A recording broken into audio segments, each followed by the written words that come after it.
بسم اللہ الرحمن الرحیم۔ بھائی اس ویڈیو میں ہم بیان کرنے والے ہیں امام حسین کا سر مبارک کہاں دفن ہوا۔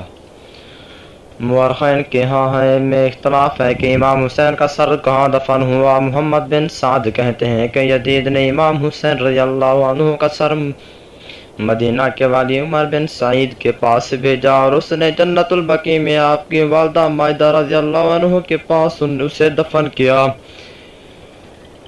ابن ابی دنیا کا بیان ہے کہ یزید بن معاویہ رضی اللہ عنہ کی وفات تک آپ رضی اللہ عنہ کا سر یزید کے پاس آخر خزانے میں محفوظ رہا۔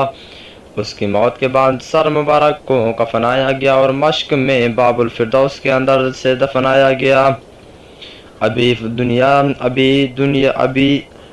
ابی دنیا نے روایت عثمان بن عبد الرحمن سے کی ہے اور عثمان نے محمد بن عمر صالح سے۔ ابن کثیر رضی اللہ عنہ کہتے ہیں کہ یہ دونوں راوی ضعیف ہیں۔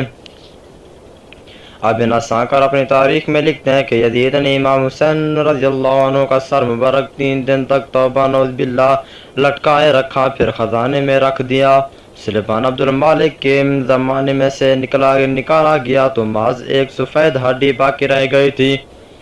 سلیمان بن عبد المالک نے اسے دفنایا، خوشبو لگائی، اس پر نماز پڑھی اور مسلمانوں کے قبرستان میں دفن کر دیا۔ یہ سب جو میں حدیثیں بیان کر رہا ہوں ابن کثیر میں موجود ہیں۔ ابن کثیر علماء کا کاربان اس طرح ہے کہ آپ کا سر مبارک مدینہ کی جنت البقیع میں دفنایا ہوا۔ امام ابن تیمیہ کی تحقیق یہ بھی ہے۔ امام حسین کا مزار مبارک کہاں ہے؟ جہاں تک آپ کی جسد مبارک کا تعلق ہے، مورخین متعلق ہے کہ وہ